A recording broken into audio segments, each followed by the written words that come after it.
And we're back. I'm Ossie from Three Monkeys Solderless, home of the world's best cables for your pedal board. Get the DC, get the audio, get them both, get some RCAs, get them at the link below. So we're back. It's been a nutty week. This one I have absolutely no preparation for other than I'm obsessed with it 24 hours a day. So my mind just is constantly on this thing.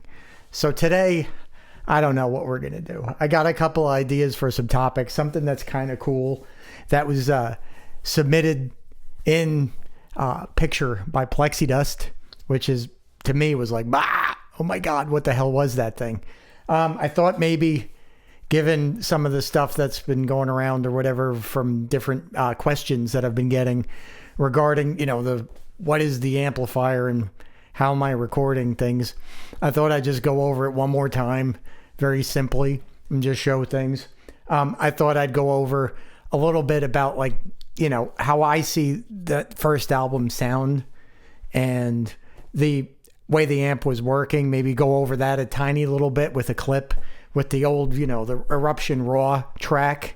I also thought maybe we'd talk a little bit about, maybe even a little bit about Pick Attack and studio sort of studio effects on Pick Attack and how this can lead to, kind of psychoacoustic phenomenon that may be at play here in all albums, and especially in Van Halen 1. So let's just kind of start. Where should we start? I think the first thing we should start with would be, let's just go, because I got to upload a picture. So we're going to have to go into a screen recording and jump out of this. So let's just stay in this for a minute and we'll look at how I'm recording this and what that is and how you can duplicate sort of the same things. And if you can, right? So, let me put on my cans so I can make sure everything's good. And it is. So what is the aux stomp and where is it in the signal chain? I think that's the first thing that people, I think, have a lot of confusion with. So the aux stomp is a speaker simulator, right? It's a impulse response pedal.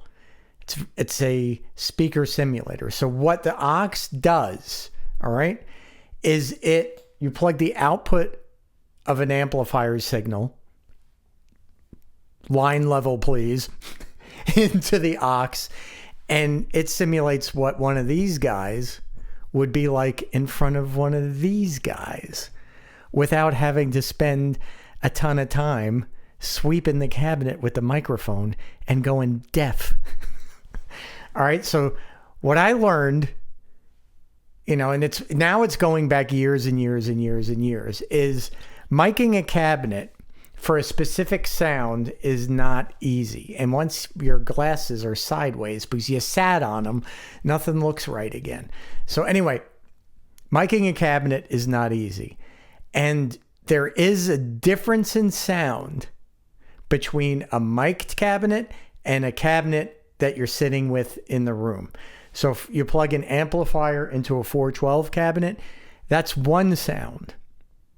When you play an amplifier into a cabinet and mic it, that's another sound, right? They're relative to each other, but they are not the same thing. So it's often a shock, sort of like the first time you hear your voice recorded, where you're like, "Who the hell is that?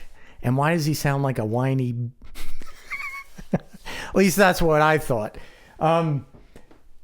So when first time you listen to a guitar that you're recording, it can be frightening because you're like, this sounds like dog do. It's bright, it's nasty, it's so grimy, and there's no clarity to it, and it just sounds awful. So most people just give up, and it takes gear, to do it properly. You need a decent microphone. You need to be able to place it in the right place. You need a decent mic preamp. You're probably going to need at least some level of EQ, right? So we got over on the wall over there some API gear. So it's not tremendous fairy dust that's going to make something, it's not going to make, you can't put dog do in the oven and call it a biscuit. That ain't going to work. So it's a 3-band EQ. I mean, dial it in a little of this, take out some of that, So when you use a microphone and a mic pre and like a 3-band EQ and a little compressor maybe just to level it off and make it, a little smoother or kind of, level out the volume differences from when, loud parts to soft parts and keep it, keep it on a consistent level, you end up with that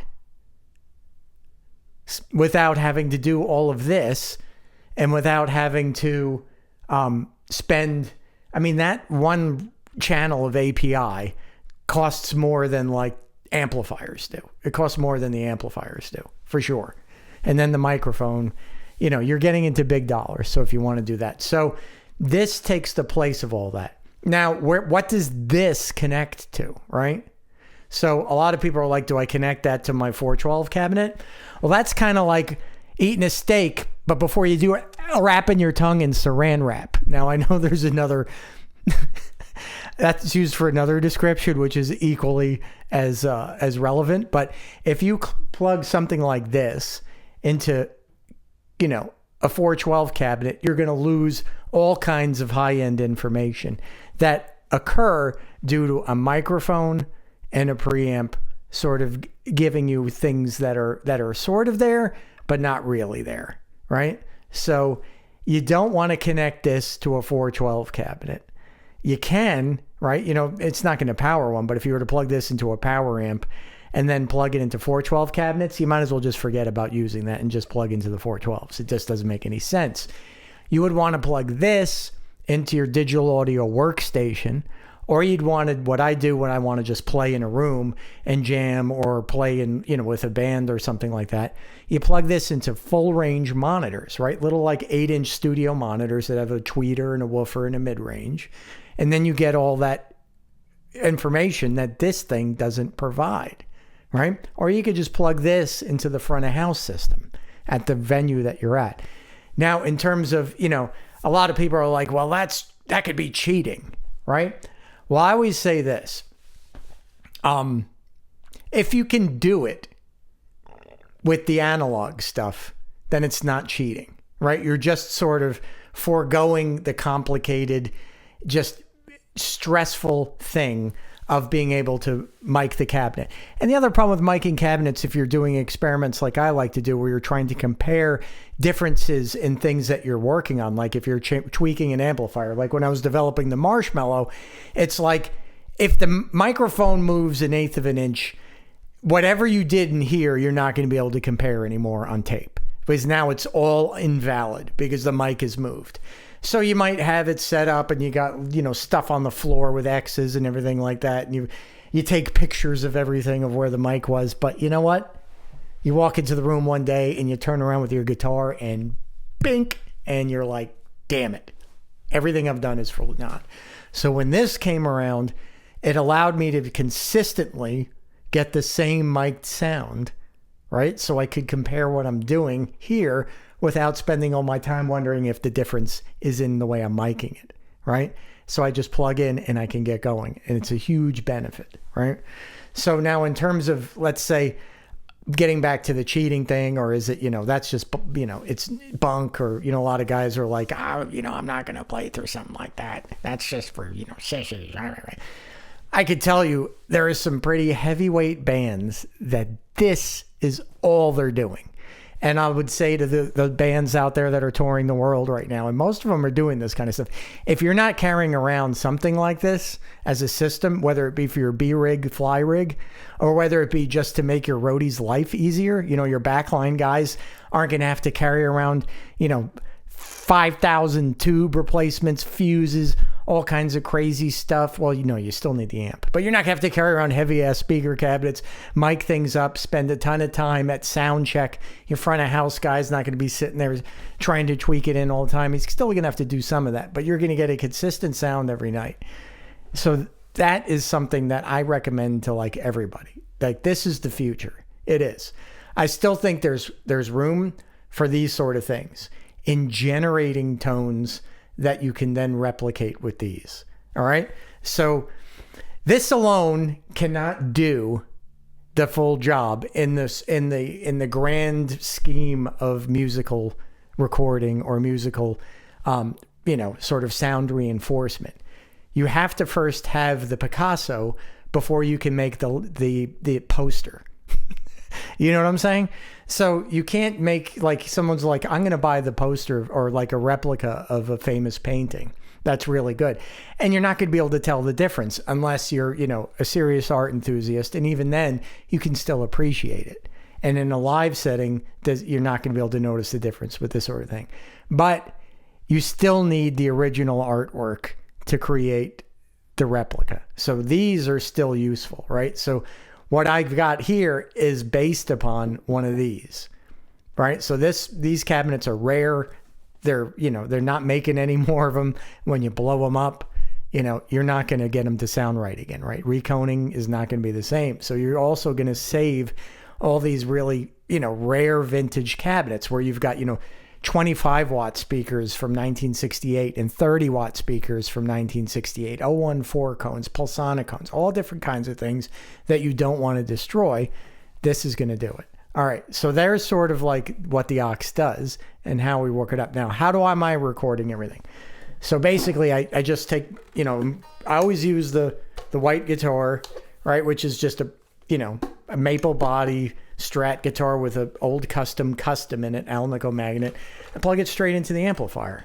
Then the amplifier, the Marshmallow, has a built-in line out on it and is loaded internally, so you don't need to connect it to speakers. And then it just goes into the aux box, and then you go ahead and play, and then you can get the sounds that you're looking for. So that's sort of the explanation of the whole deal with that. All right, so should we? What would be the next thing to do? We want to go into like a screen recording. So let's show this picture, which is really interesting. Everybody that's on this channel, I'm sure, has seen this picture, and there probably are people that have seen what I'm about to point out.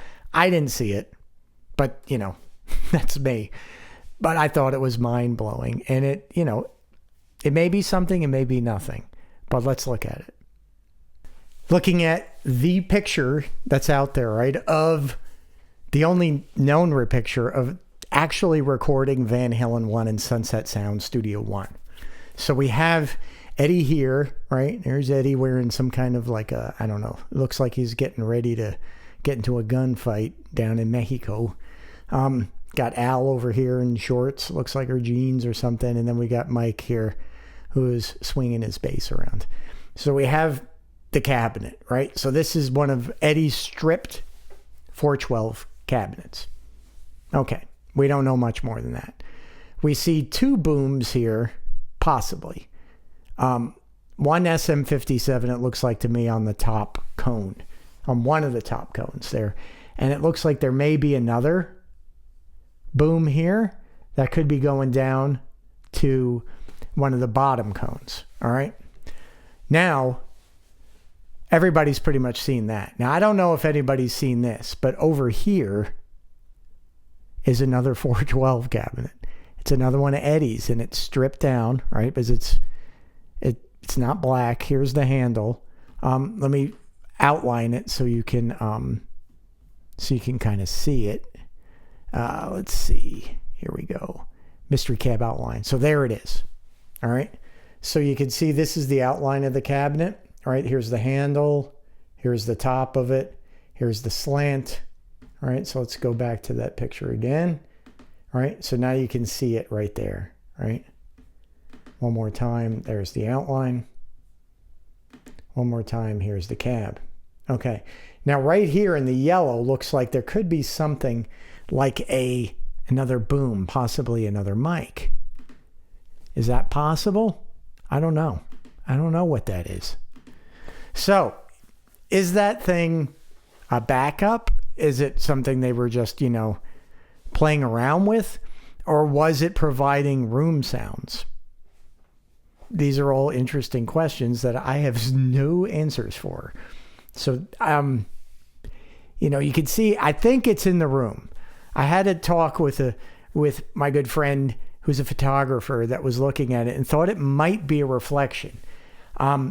I guess it's possible, but it seems like this is in the room, whereas over here we see a reflection, right, of the inside of the studio, sort of where the console is. See, we see a tape deck over here, right?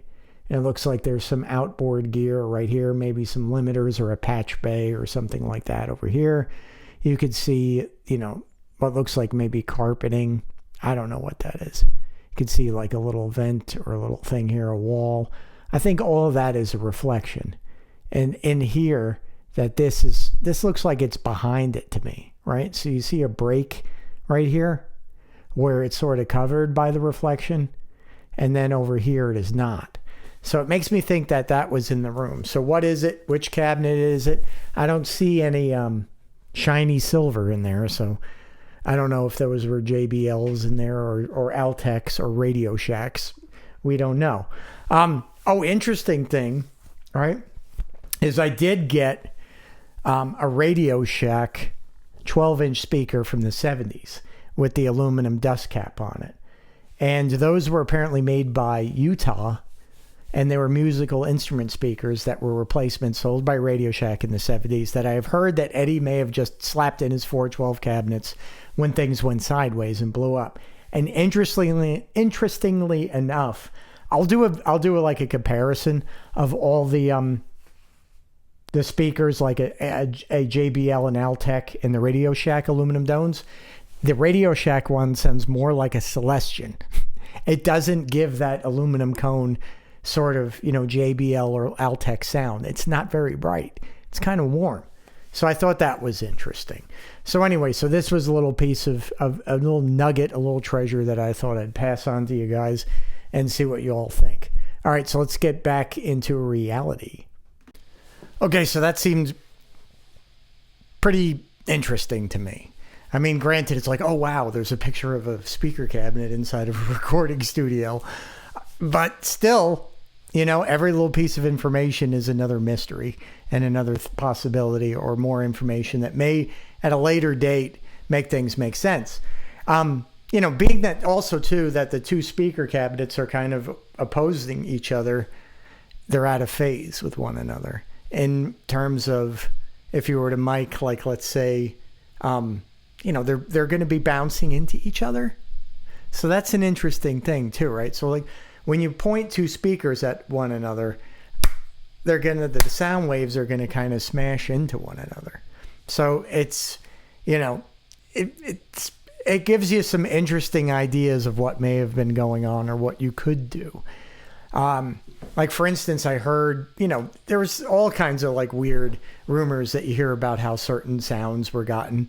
I heard, you know, another album, very famous album, was done with staggering speakers like every 3 feet for like 25 feet or something, or 30 feet. And then a microphone was placed conveniently sort of on an edge so it could pick up all of those. And then you would get all these millisecond delays between those sounds, you know, reaching the microphone, and would create this really big, thick, chorusy kind of sound that, you know, got more roomy as it went away and got a little bit closer as it went forward. So, you know, your mind is your only limitation when you're thinking about recording stuff. So that's so cool to me, thinking of all the things you could do. I have to move someplace where I could get a bigger studio and be able to really experiment some more in the analog world. But I'm really happy with the aux. I got to tell you, I haven't been bored with it, and it's been years. All right, so I think now let's go into GarageBand, and once again, let's listen to Ed's amp. And maybe this will, you know, help a little bit. It's repetitive for some, but I think it's really important. And it sort of describes why the Marshmallow, sort of why I made it, or why I was working on that project. All right, so let's go into GarageBand and take a look at that. GarageBand, and I have one of the tracks that was released in the that dump of tracks that came out, I don't know, a few months ago. And it's just the Eruption track. And it has a little bit of the You Really Got Me at the end. This is not the room mic, but it's the close mic, or one of them anyway. And now we don't know how much treatment is on any of these. I'm guessing there is still some. right? So when you listen to this stuff, you can't necessarily say exactly what it is, because it could be an amount, like a sum of different signals, or it could just be one. So all of that speculation, but at least we can hear the amp, and it does reflect the room sounds of what we heard. So I think this is an accurate sort of representation of what his amp sounded like before they put a lot more sort of, treatment to the sound to smooth it out more. So let's just listen to this thing and see where we get. I'm going to start with this a little bit low so we don't blow up. All right, let's go.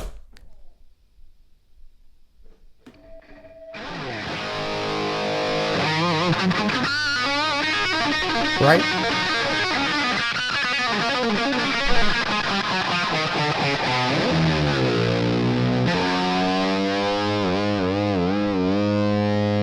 Okay, now the part I want to focus on, as always, is just the last milliseconds, last second of this whole track where he's playing You Really Got Me. And I've got it in a loop here, so be prepared to be tortured with it over and over again, just this little snippet. And you're going to hear the amplifier and the way it functions, which is unlike a standard plexi being used in a standard configuration. It is more like a standard plexi that's either malfunctioning because of the improper load box on it, or, well, that's really the way you would do it, in my mind. So let's listen to that part again, and you can hear what I'm saying.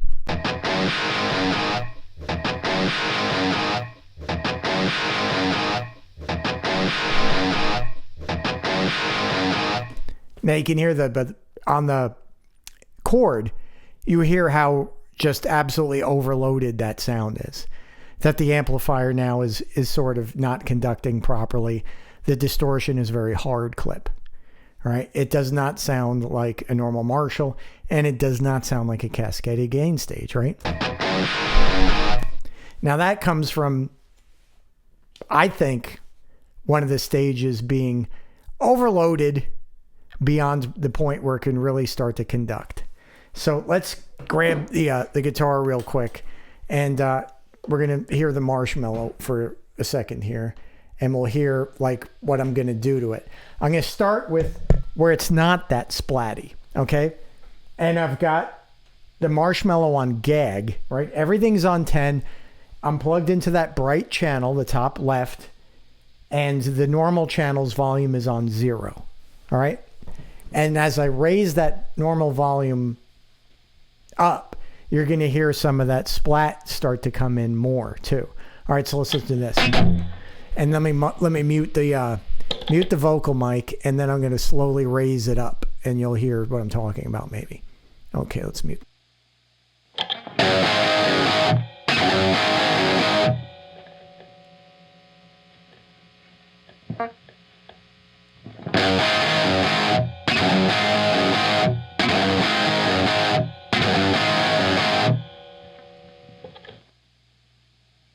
All right, so the first batch of A chords was not splatty, as the second batch was.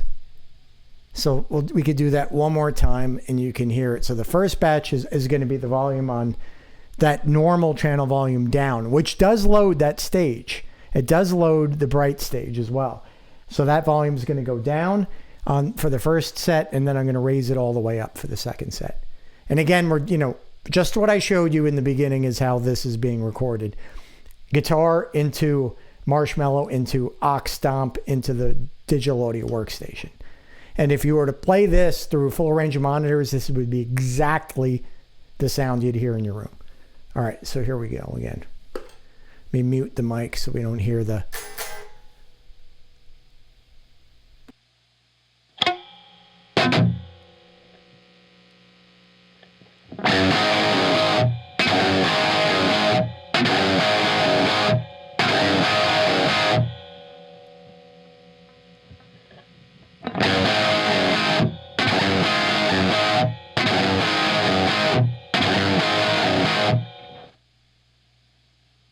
All right, so I think you can sort of hear where I'm getting at. It really, certain sounds on that album, I think were less splatty than others.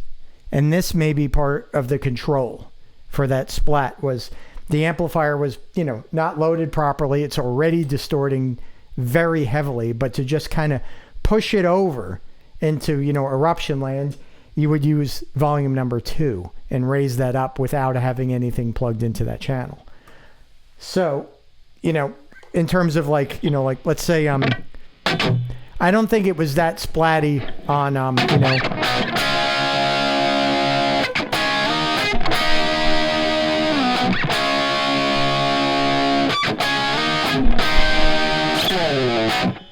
right? But I think it got way splatty on the whole,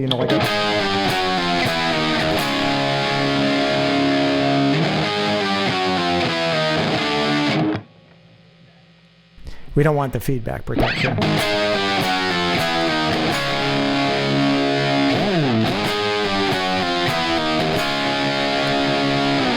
You can hear it has almost a kazoo like quality to it, like the sort of like kazoo thing.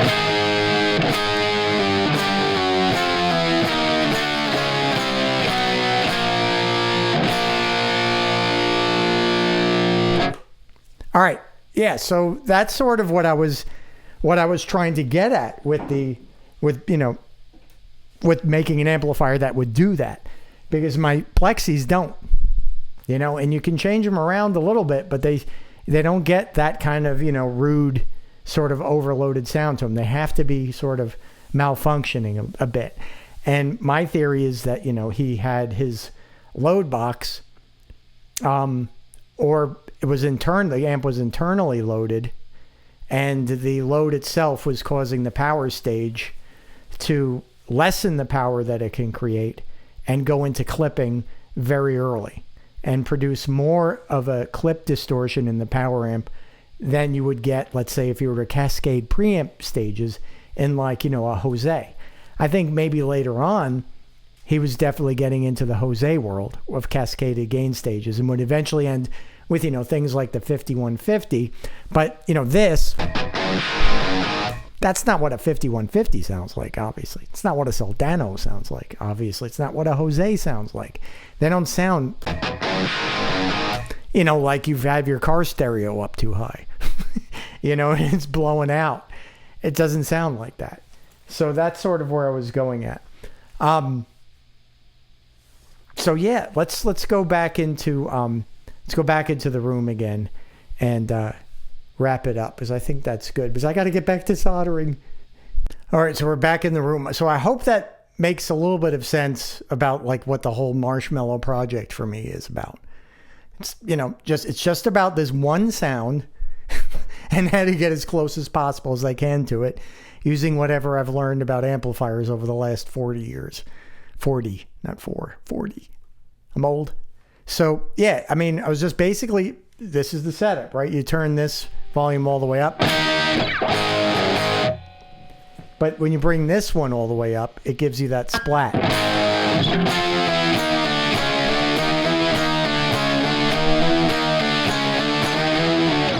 Right? Whereas if you're down on it,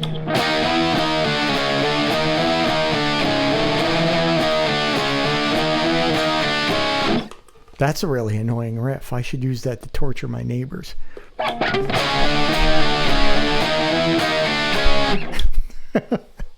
They love me here. Trust me on that. All right, so I think we wanted to talk just 1 minute about 1 second or two about pick attack on recording albums. All right, so when your ears hear things, the first thing that hits your head, the transient, the impulse response, the transient response of what you're doing, kind of has an effect on how you perceive the tone of the thing, right? So, for instance, if I use, let me grab this. If I use this metal pick, right, it has a different sound than a plastic pick. To me, that sounds really bright. This one, the Herco, sounds less bright. And then you go to this really stupid thin, what is this thing? 0.38 millimeters.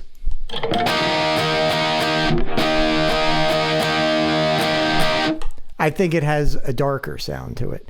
less, but it's not, right? Because we're still using the same amplifier, the same guitar. And as the note decays, that pick doesn't really have an effect on the sound. So the first thing that hits, that transient, that first fools the ear and can give the appearance of brightness. Now, what I noticed on a lot of recordings, let's say specifically like Jimmy Page's recordings, on the old Zeppelin stuff, is that listen really hard to his guitar. On a lot of this stuff, you cannot hear his pick. You can't. It's just like it's missing. So there's a lot of that too in Van Halen, I think, where there's some places where the pick noise is huge, and then there's other places where the pick noise is sort of not there. I think maybe that could be a byproduct of some things. I'm not really sure. Like, let's say if you were to gate something, you were to use a noise gate, right? So if you were back in the day, you know, I'm not sure what kind of gates they would have had back then. But I could guarantee you that there were probably gates in recording studios to get rid of this hiss that we're hearing. And then once, you know, you would play, the gate opens up and lets the sound through.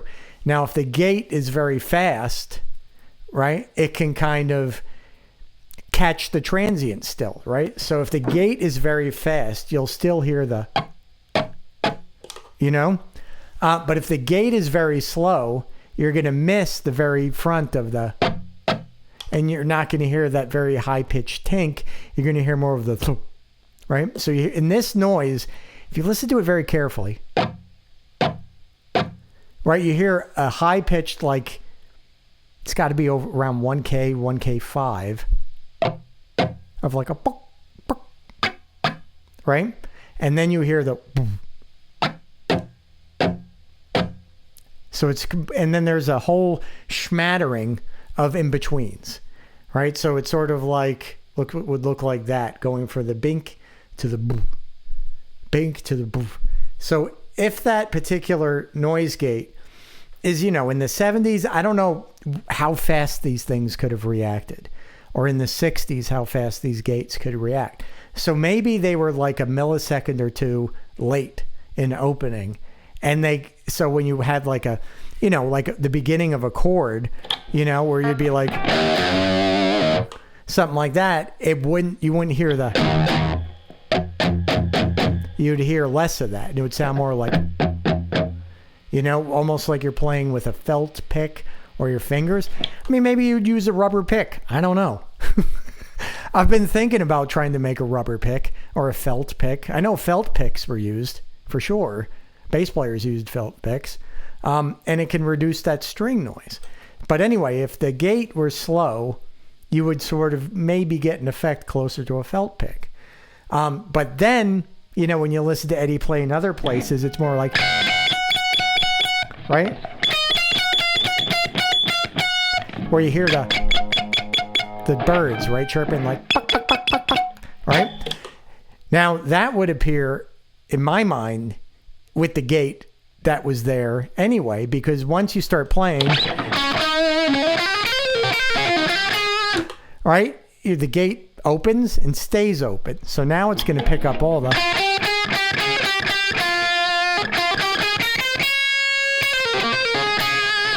right? But at the beginning of it, you may not hear, but on chord works, it may soften it a tiny bit, but when you're sort of going through the body of the song, you're going to again hear that,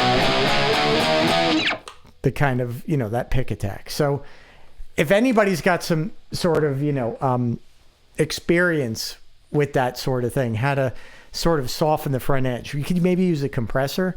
Like, let's say the whole idea of the 1176s, right? So Landy was known to have used the same kind of technique that Jimmy Page had used, which would be stacking these, you know, 1176 blue stripes together.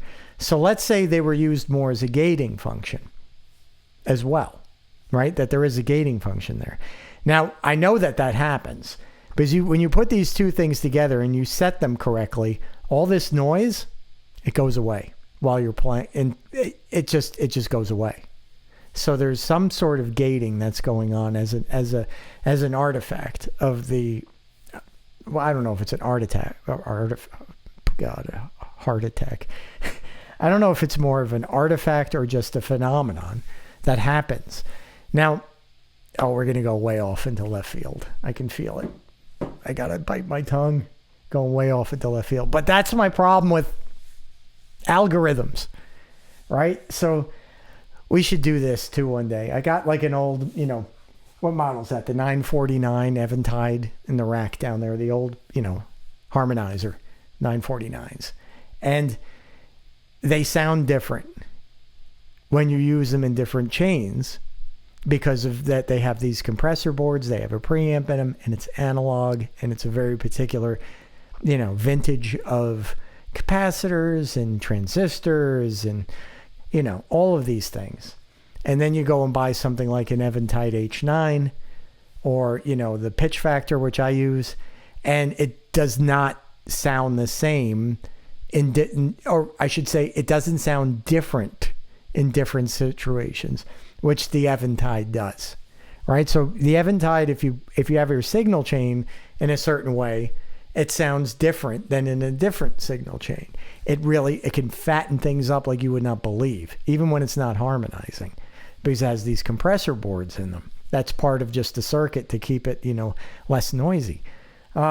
And to keep a constant signal going to, through that whole system, And, CMOS logic is a little bit different than, some of these, more advanced ICs that they use in the H9s and the ultra harmonizers and all that stuff. So, getting back to the point of the comparison with the Blue Stripes is that I don't think that I may be wrong, but I don't think that when people are doing a simulation, an algorithmic simulation of the 1176s to put into your digital audio workstation to put in there, that they're going to behave the same way when you stack them as they do when they're in the analog world and made out of analog components.